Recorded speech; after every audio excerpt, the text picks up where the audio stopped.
Hello and welcome back. Come join me, Megan, and sit for a spell round the cauldron while we talk about witchcraft, polytheism, and the intersection of magic and mundane. This topic has been at the back of my mind for a few months, and I honestly don't know why, but I'm just going to run with it. This month I want to talk about the tools we use in our witchcraft practices. Let's go over some important dates for the month of May really quick, May of 2022.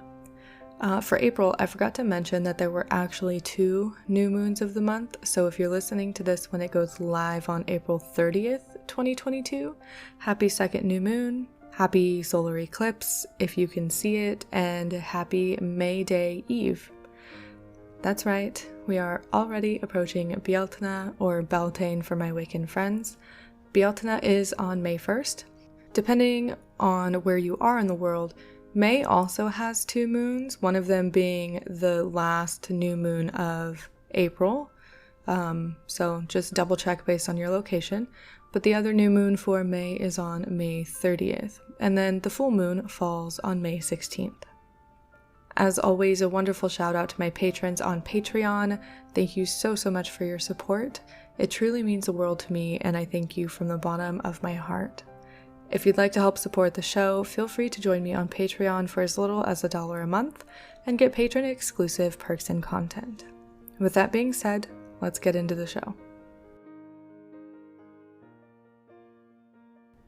So I don't really know why I've been wanting to talk about tools. Tools have just been on the back of my mind lately, and I wanted to do an episode about them. And I have a couple of different little topics outlined, I guess, but we're just gonna go for it and see what happens. And an episode about tools is good for anybody that is beginning within witchcraft. So if you're a beginner or you're going back over your foundational practices, hello, this episode might be for you. But it's also good for people that have been practicing witchcraft for a while to maybe rethink the tools that they use or reapproach the tools that they have in a new way, or even figure out something that can be used as a tool that they maybe haven't thought of before. So what I mean when I say tool in witchcraft is anything that you use within your witchcraft practice. We commonly see in like witchy 101 books where people will go through lists of tools and they have like an athame and a cauldron and an altar and a chalice and things like that. Those are all well and good. Those are some traditional common tools that we see in a lot of witchcraft spaces. But a tool can be pretty much anything. I know I did a video on my channel where I talked about 10 witchy things that I couldn't live without, and one of them was my French press to make my coffee in the morning, because part of my coffee routine regularly, not daily, is to charm what I'm drinking with a magical purpose, and part of that process was using my French press. So I think it's a good idea to rethink some of the tools that we have at our disposal, but we'll talk about that in a minute. First, I want to talk about the need to have tools. Do we even need tools within witchcraft? And partly yes and partly no, in my opinion anyway. And that's going to be because the witchcraft, the magic, doesn't come from the tools. The tools are just there to help.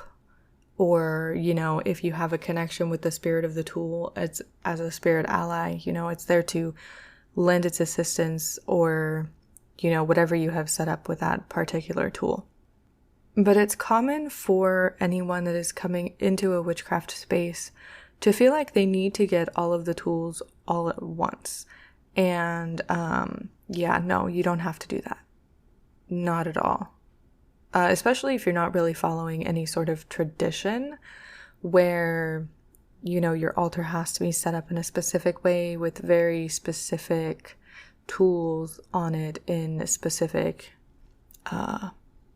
locations on your altar or whatever. For those of us who practice a more eclectic witchcraft or even folk magic, we tend to collect our tools as we go. And in my experience anyway, not very many of us have what you would consider more common tools that you see in books, like an athame. We have some knives probably, but maybe not necessarily an athame. So you don't need all of the tools that a lot of books say you do or suggest you have when you first start out. And even the further along you get in your witchcraft practice, you might not even need those tools either. Like myself, for example, going through the list of common tools that I have written down, athame, cauldron, altar, candles, statues, pestle and mortar, chalice, and pentacle. I don't have an athame. I don't have any statues. I do have a doll that I made, but we'll talk about making your own tools in a second. I have a pestle and mortar, and I don't have a chalice. And so I guess my point with that is that you don't need to have all of the tools in order to begin practicing witchcraft. You can start, collecting them here and there from a thrift store or from your local metaphysical store, slowly. And only if you feel like you're really going to need it or really going to use it. I mean, I just talked with Betty in my last episode 118, I think it is, about the commodification of witchcraft and how we often feel like we need to get everything all at once and we need to buy all of the things, and then all of the things end up, collecting dust or in the trash or donated. We don't want that to happen with our tools, and we should be taking care of our tools, right? They should be used and cared for and last for a really long time. So don't try to pick up all of the tools all at once and overwhelm yourself with absolutely everything. On the flip side of that, you can even make your own tools. So instead of a statue for Bridget, I actually have a doll that I crocheted. And if you follow me on Instagram, you may have seen it. I actually posted a couple of pictures of it, and I think it's just so cute, and I'm so proud of myself for making something like that. But the doll sits on my altar space as sort of a representation of Bridget on my altar.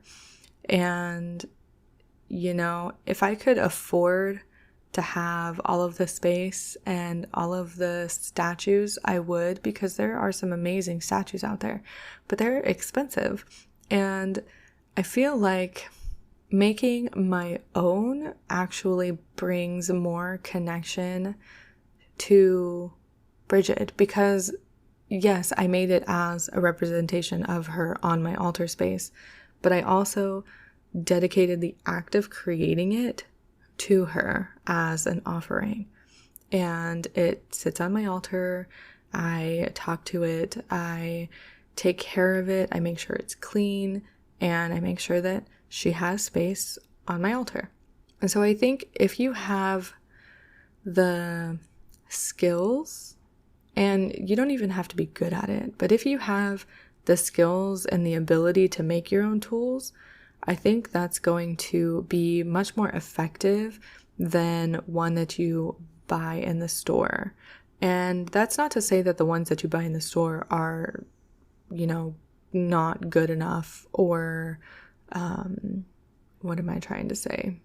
That you can't connect to them because they're sold in a store like that. That's not true. Just for me personally, I tend to have more of a connection to items that I have either created or that just mean a lot to me in general. And you can make a lot of things. I see people making wands, which is also something that I don't have. I don't use them. But a wand can easily be created with a stick, found walking in the park, or foraged on your property or something like that. And I find that it brings more meaning when it can be made by the witch who intends on using it. Okay, so I feel like I'm kind of all over the place with this episode already. but I just have a bare bones outline. But what do I want to talk about next? So let's talk really quick about how we can rethink the things that we use in our daily lives as tools, because there are a lot of overrated, in my opinion, and underrated tools within witchcraft practices. And if you're in my Discord server, that was actually one of our discussion questions. What are some underrated witchcraft tools? And I'm going to talk about a few of the responses in just a second, but I want to go through my list and talk about what some of these tools are and how they're used, and maybe what they could be replaced with if you don't have the fancy witchy tool available to you. So the first one is an athame. Now, an athame comes from Wicca or more ceremonial type magic. An athame is traditionally a black-handled, two-sided knife. And if I'm remembering correctly, some books have said that it is not sharp. Some books have said that it is sharp. I don't remember, but it's not actually used to cut physical objects. It's used to cut energetic objects. So it's used to cut doors open in circles. It's used to direct energy. It's used to cut energetic cords and things like that. So if you don't have an athame and you still want to use a tool like that, the first thing that you can do is use your finger. You know, you're not physically cutting anything, you are cutting energy. And when you use a tool, the tool kind of becomes an extension of yourself when it's used as in like an athame or a wand. So you can definitely use your finger to cut a door in your circle if circles are your thing. You can use your hands to cut energetic cords and direct energy and all kinds of things like that. Now on the other side, I don't have this tool written down, but it is a boline. And I think I'm saying that right. I'm not entirely sure.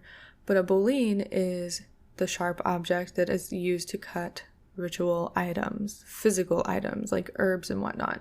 So if you don't have a boline, you can just use a kitchen knife. Use a knife that you have in your kitchen. Go to the dollar store if you want and buy a knife, cleanse and consecrate it so that it becomes sacred for that specific purpose, and you now have a boline. You now have a knife that you can use for ritual purposes.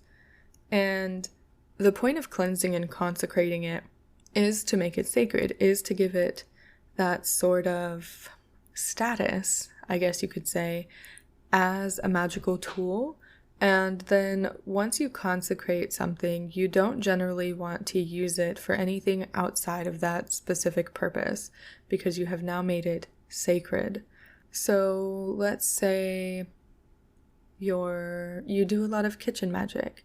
You could consecrate your kitchen knives for use in your kitchen because you work your magic in the kitchen when you cook. That is a totally acceptable thing to do, in my opinion.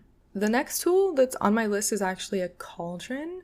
Now, I own a small cauldron. I burn all kinds of things in it. I use it for burning cone incense, but you can use just about any fireproof, fire-safe container as a cauldron. I did a video a couple of years ago of how to use sigils, some ideas for how to use sigils. I didn't have a cauldron at the time, so I grabbed a pot from my kitchen and used that to burn my sigil. And it works. It's totally fine. A pot in your kitchen is generally going to be fire safe. Now, of course, when you're working with fire, you always want to be safe around fire and have an extinguisher or, a bowl of water or something, don't burn your house down.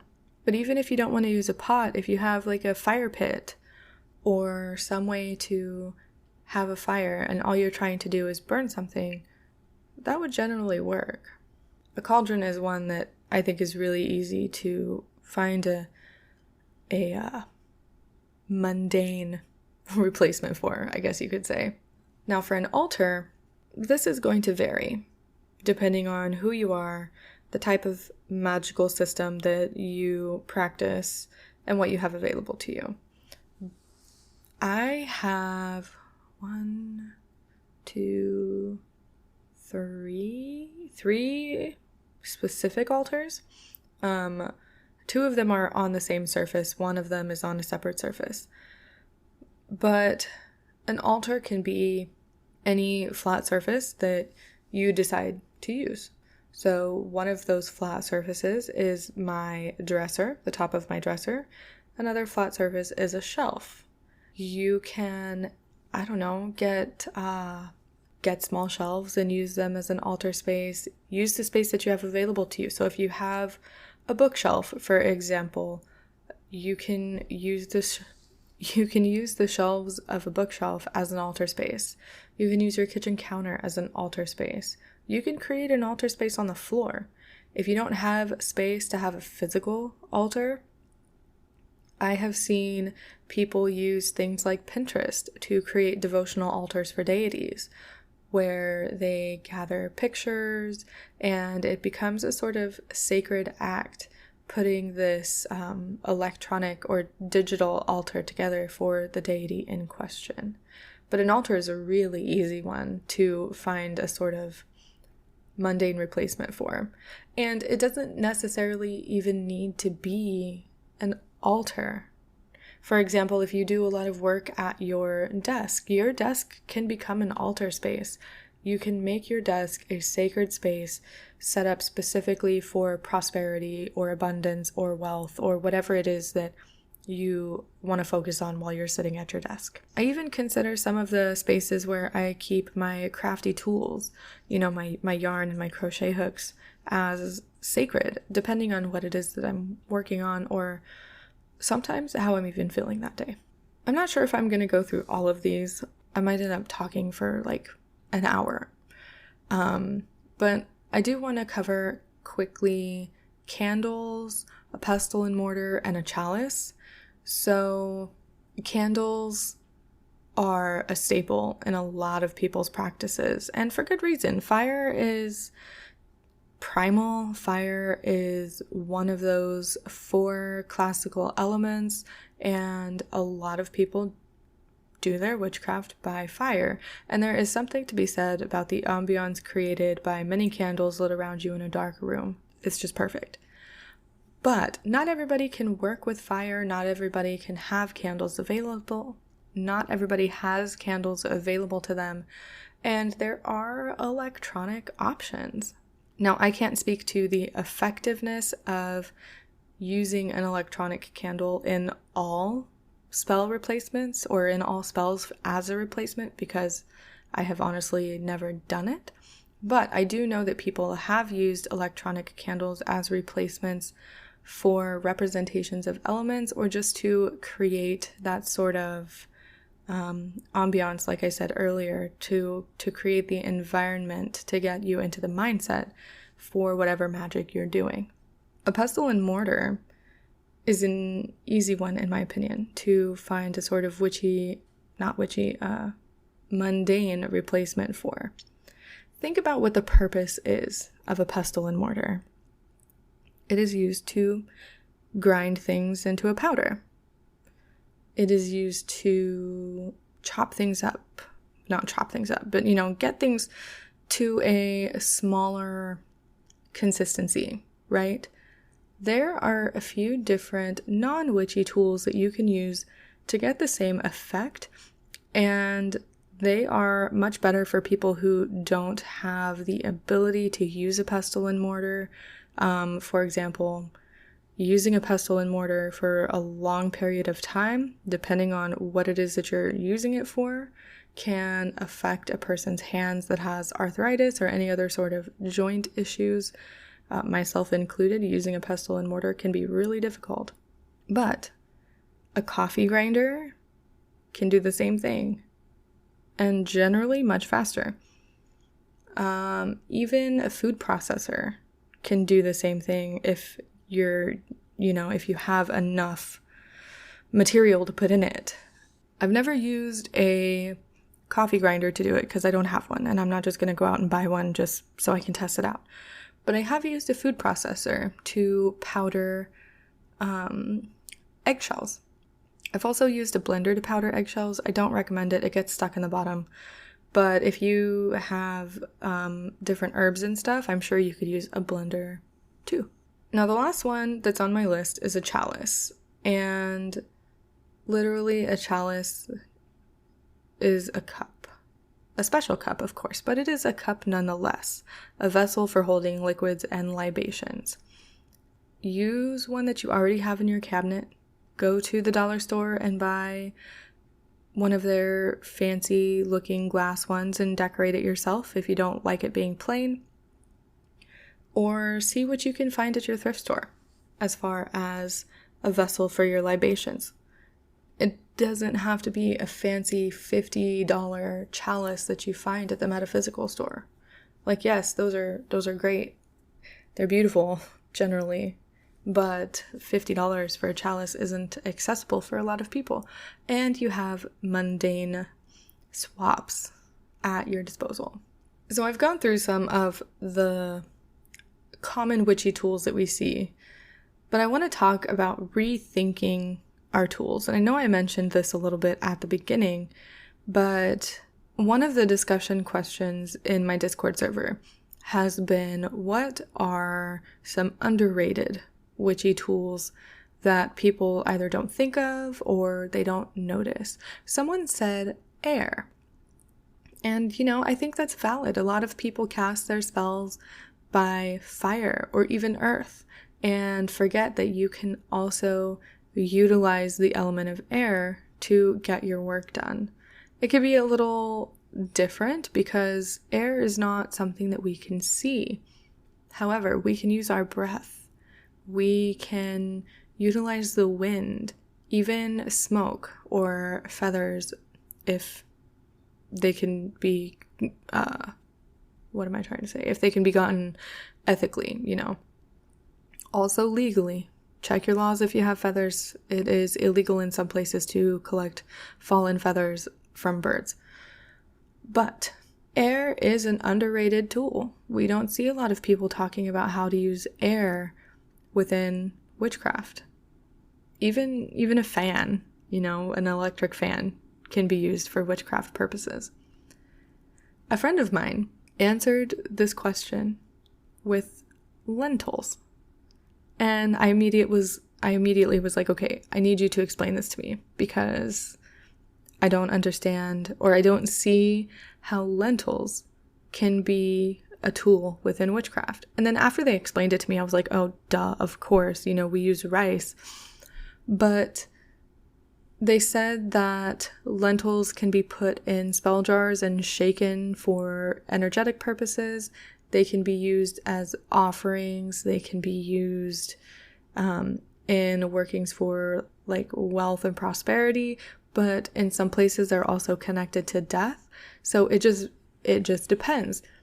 But it really helped me realize that just about everything that we have can be used or utilized in some sort of witchy way. Or at least I know that a lot of people use rice in their workings for money or prosperity because rice is connected to those things. I didn't even think about the connection between lentils or beans for that matter. And it was an interesting conversation. And it just goes to show that even people that have been practicing witchcraft for a long time can do with a refresher on rethinking how we approach our tools.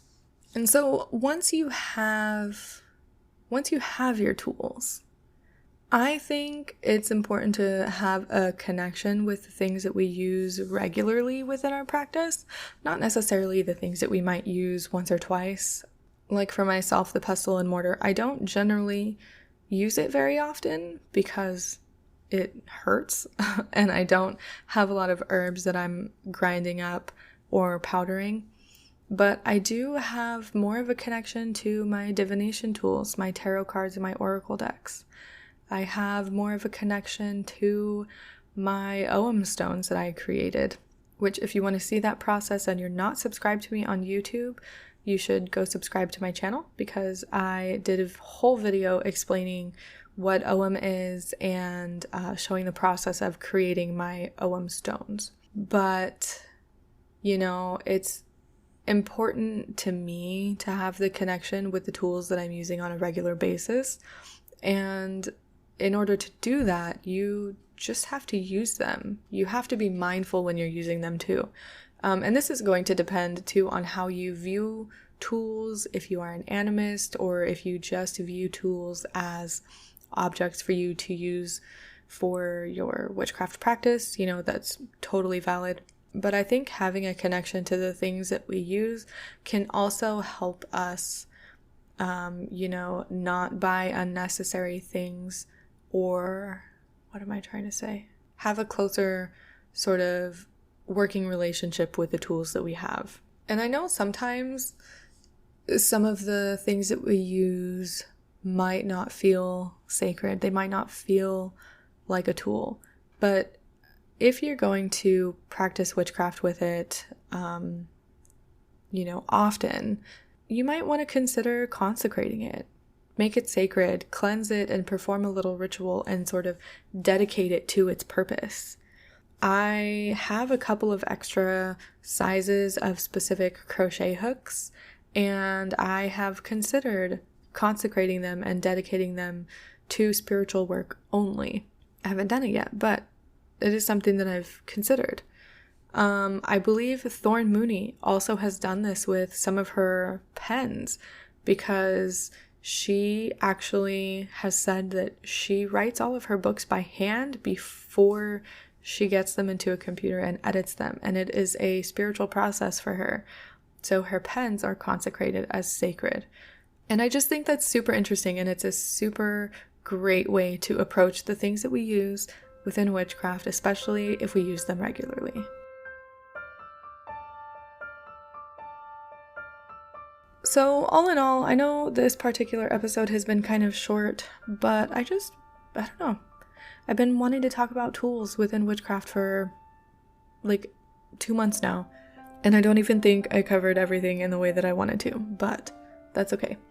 My next episode, I am already gathering information for. I am already thinking about it heavily because someone asked me on Instagram a while ago about connecting to the land and the area in a place that doesn't have a traditional 4-season year. And yes, I am going to be talking about that in my next episode. Going to be talking about the Wheel of the Year, Sabbats, and sort of making it your own and using my own personal experience as a sounding board for that. So if you're not subscribed to the podcast yet, go ahead and subscribe wherever you're listening. If you're not subscribed to the YouTube channel, you can subscribe there too. And thank you for joining me here for this short little one-sided discussion on the use of tools in witchcraft. Again, like I said, I don't know why, but I really had the itch to talk about tools.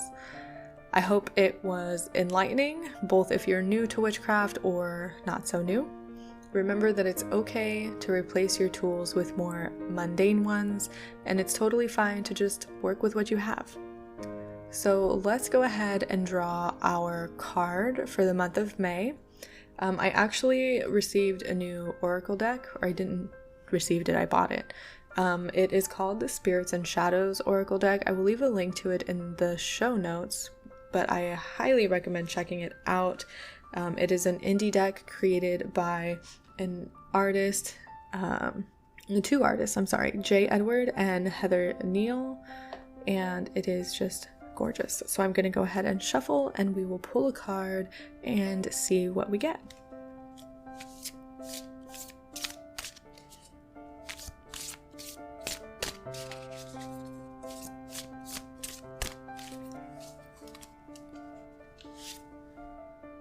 All right, I pulled Truth.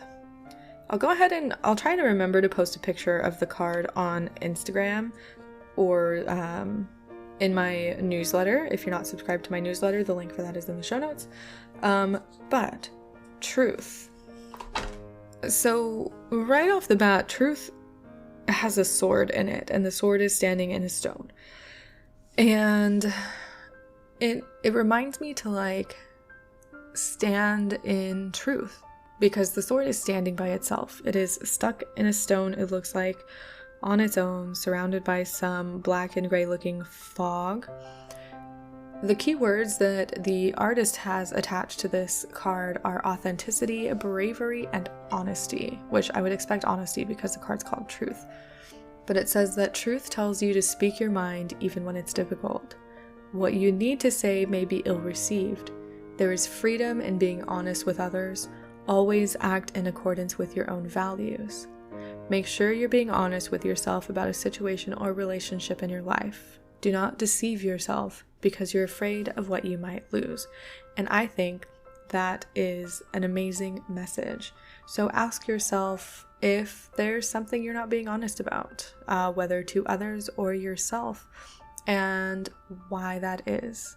Try to move forward and be more honest, be more open and authentic, and be more you. Again, thank you so much for listening.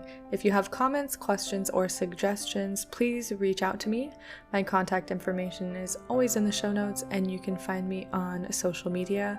All of the links will be in the show notes. And with that, I will talk to you later.